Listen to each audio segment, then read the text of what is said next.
Welcome to What's That Pen? My name is Amanda Arneill and today we are looking at a watercolor double-sided brush pen set. This set is by Staedtler. You might know them for their school supplies, erasers, pencils, all those good things, but they have a whole range of supplies.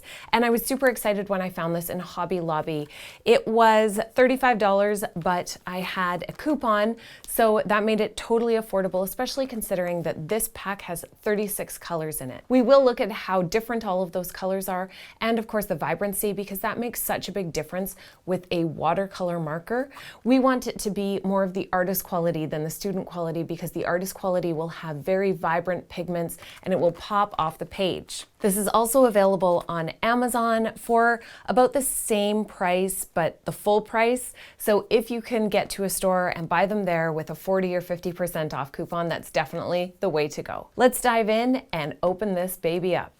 All right, I know it was a little thing, but I really enjoy that this actually even pulls out so that you don't need to take all of the pens out, but it is much easier to access by pulling this clear sleeve that they have set inside out by the hanger. This set is a 36 pen set. It's also available in an 18 pen set, and the ink inside this is a water-based ink because it is designed to be for watercolor purposes. Now, I can't find information about whether or not it's acid-free, but its purpose is watercolor, so let's just go with that and test it out, not just for how well it blends on different watercolor papers, but also for how easy it is to use for lettering, because while this could be really nice for painting, we're looking at it for how well you are able to letter with it. Let's open up one of these markers and see exactly what we've got. So we have two ends. We have a brush tip on one end, and there's also a fine liner tip on the other end, and I'm gonna see if that also has brush pressure that you can apply. But if not, if you are using it for watercolor, that would be a really nice way to get some of those fine lines on top once your watercolor base has dried. So it has a felt nib, and it's a brush nib. So that means that it has that flexible tip in order to be able to get some thicks and thins. But the felt tip means that it is able to fray, so you want to make sure that you're always using it very carefully, going with the direction of the pen and not pushing against the nib as much as possible. Let's look at the thicks and thins. So going up, we would be doing our thin line. Coming down with full pressure, you'd do a thick line. And continuing that on, it gives you quite a bit of difference between your thick and thin, though the upstroke is a little bit thick. The downstroke is also on the thick side, so in relation to one another, it's still pretty consistent. I have to try this aqua next. It's too lovely. So let's do two lines. We will do a thick line to see how fat it can get, and a thin line to see your thinner size with the fat brush side. Now let's see if we have a thick with the tiny side and a thin with the tiny side. So even there is some difference. Let's continue this line with the thin side of the pen. So an upstroke is very thin, the downstroke is just slightly thicker. There's not a lot of difference there, so that wouldn't be the side necessarily that I'd use for lettering, but again, it is a nice way to add those touches to the watercolor that you've already put down once it's dry, sort of to enhance the color and enhance your design. All right, nib rebound. I always get nervous when I do this one because it can ruin a marker, but a good marker, it shouldn't be ruined. So keeping the pen on one side, going up and down. The pen does have a bit of a curve to the side from where I was pressing on it, which means that you'll need to make sure that you're rotating the pen quite a bit while you're using it in order to keep your thin upstrokes as thin as possible. That will help make your lettering look even cleaner. So the rebound, I would say for this, is average. It's not amazing. When you look at it, you can't even tell which side you were pushing on, but it's also not completely curved to the side. Now, the writing size with this is definitely on the large side, And the reason that it needs to be large is because the downstrokes are quite thick and the upstrokes are also quite thick. So to ensure that you get a nice clean letter, you're going to need to scale it up. Let's look at our juiciness. And this is a little bit different with a watercolor because you want it to be able to blend and smear. So do keep that in mind, especially if you're a lefty, that these ones will smear quite a bit and quite easily because that's what they're designed to do. But it's just good to know that you need to watch out for that a little bit. And you can even see the amount of color that went down on the page there when I was coloring it in. It's quite a bit. And then it blends out just from that initial swipe. And it also blends onto your fingers, so added bonus. Let's look at our ease of transition. So how easy is it to go from your upstroke to your downstroke and from your downstroke to your upstroke while keeping nice clean lines? From an upstroke to a downstroke. So how do you know if a transition is good? You want to look at both the inside curve and the outside curve and see if there are any jagged areas or any areas where the transition did not seem to flow. And this one actually flows really nicely. Down here, I was rushing a little bit. That was my fault. But even when I was not going super slowly in the other ones, the transition was very, very clean, which means that it will be easy for you to go from little pressure to heavy pressure and have it just make that really smooth transition to being larger or smaller. The reason that's good is then you won't have to go in and touch those areas up afterwards. You can get them in one shot. So the ease of transition and this one actually is a yay. I'm super excited about how well that worked. I was not expecting that. So that is a very exciting surprise. Let's look now, because these are watercolor markers, at how well they're able to blend on two different types of watercolor paper. So I have the Canson XL watercolor paper, which is a student grade paper, and then I have the Canson Heritage paper, which is an artist grade paper. And just like everything else with brush pens, your paper definitely matters. So let's test out how well these function on student grade paper, which is cheaper, or the artist grade paper, which is more expensive, but typically gives nicer, smoother results. And pens usually work better on the artist grade paper, just like anything artist grade, more expensive, but typically there's a reason for it. The first test that I want to do is putting down a little bit of color and then blending it out to see how well it blends. And also if it leaves any sort of line behind in the blend, because sometimes with these markers, when you put them down, they'll actually leave a line so you can see where that original marker was placed rather than having it just blend smoothly. So here you can see a little bit of the marker line there. Let's see if we can just blend that out a touch more. There's a ghost of a marker line, but it's not as heavy a marker line as I've seen with others. But let's try a darker color because sometimes that makes a difference. So here we have a rich dark blue. Get some water on the brush and then we'll activate that color and start to pull it down. Activate it and start to pull it down.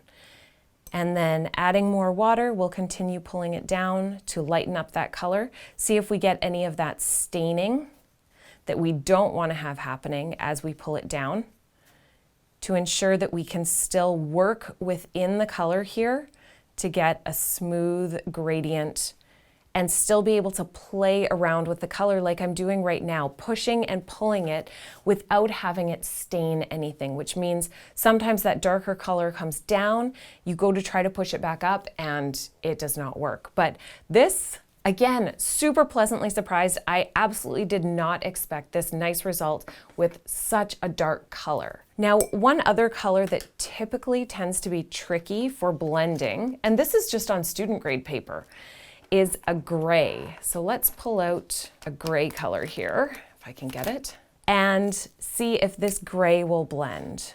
So activating it by putting some water into that area and then pulling it down. And it looks like we have a bit of a line, which tends to happen, I find, with grays. But this one is not that bad at all. There's a slight ghost of a line there, but I feel like that's only because I knew that that line was there. It has blended out quite nicely into almost nothing down here at the bottom.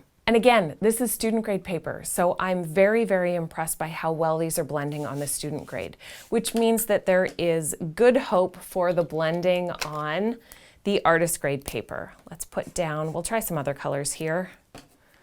Sort of this wheat colored, wheat field perhaps.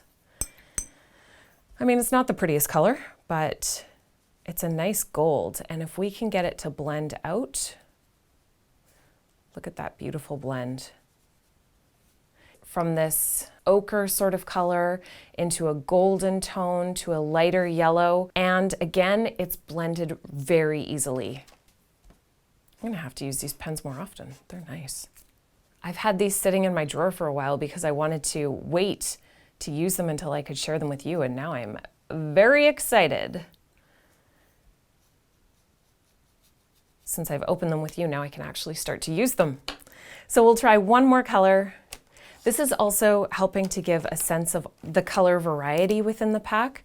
There are some of these, oh, these colors look really nice together actually, but some of these more rich autumnal colors, some bright colors as well. So it's quite a nice mix of color. Now this one does seem to have set in a little bit more. Sometimes if you get to it faster, you'll get a little bit less of that, but I was on it pretty quickly. So this one seems to be setting a touch more. We can still achieve a nice blend, but one thing that I'm noticing is that the transition from the dark color into the medium color happens really, really quickly. So make sure that you're putting enough color on there that you can get those areas of blend where you have a really dark saturated color at the top, a medium color in the center, and then blending out to a very light color at the bottom. Wonder if we could add a little bit more color here. Sometimes this works okay, and sometimes it doesn't take it well. So just layering up a touch more color, and I'll blend out the bottom. And it's nice to see that you can still add more color on top and have it successfully blend without seeing that you added more color. Let's do a letter now to look at the blend that you can get, how you can remove color from certain areas, and then how you can add in another color. So what I mean by that is we'll draw in a bee, and that apparently is the royal we because it's just me, but you know, whatever. So let's draw a nice thick bee, and the reason that I'm doing it thickly is not because of the marker, it's just because I want to have lots of space to be able to go in and remove some color. I'm really excited about these markers. I don't know if I've mentioned that, but they're so easy to work with. So right now I'm just adding some water and going in and removing some color from the center of the letter and also pushing that color to the edges. This helps to give it sort of a glowing effect, makes it look a little bit more 3D. After you add the water, in order to pick it up, make sure you're using a dry paintbrush. So just dab it off on your paper towel, and then you can go in and pick up some of that color. Also pushing the darker color to the edges. So that has quite easily lifted off of the page. And I'm going to do it here as well. So first I like to add a little bit of water to activate all that paint. And then you want to go in with a touch more water to force the paint to go to the edges, and then start to pick up some of that color from the middle. And make sure every time that you are just dabbing your brush onto the side to remove the color and the water so that you can continue to lighten in the middle. Now this does not go as light as the lightest color of the paint, but there is definitely a lighter and darker area. Let's look at our blending. So we'll pick another shade of blue. And I'm going to color in some of that blue just at the end here to see how well we can get the two to blend together. Now taking some water to activate that paint, pull it down just a little bit. I don't want to go too far into the bee because this part is still wet, and then it's just going to make a big mess, which also starts with B, big, not mess. That starts with my children. And here we'll add a little bit. We don't want it to flow too much out to this side. Just let it move a little bit up the edge. And I'm finding that I can really direct where this paint is going and the color, which is absolutely what you want with markers that are watercolor markers. You don't want them to be doing their own thing. You need to be in control. So adding a little bit of color and then with some water to activate, it's blending out very easily. And you can even widen up those lines and it still looks quite seamless, rather than sometimes when you go in and widen up those lines, you can see where you made those additions, and we don't really want that. Let's pull some color up here. Having way too much fun with these pens. So usually I just do like a quick test of the pens, but I'm definitely having a lot of fun with these ones. They're super easy to blend and get some really nice effects. So I am very excited that I have these in my collection, and now that I've shared them with you, I'm able to actually start to use them because they're incredibly easy to use. The colors are gorgeous and their ability to blend is quite seamless. The other thing that I notice is that the richness of the color is very, very nice. And for the price point of these, I would say that they are a very, very solid watercolor marker option. The size of the lettering is nice. It gives you enough room to work in for the nib size. And remember, we have the other side as well of the marker that is the skinny side. So you can always go in with that and add a little bit more color just to areas where you want it. The flexibility of that is actually a really nice addition. So you can go and make it look a little bit more painted by bringing in a touch more color in certain areas, just making those edges a little bit crisper. And it's even a nice way to add a touch of color just in a specific area that can then still be blended out. The whole point of the What's That Pen series is to help you and me, because then I actually go and buy them, discover new pens, and not just discover the doozies, but also the greaties. Is that a thing? Let's make it a thing.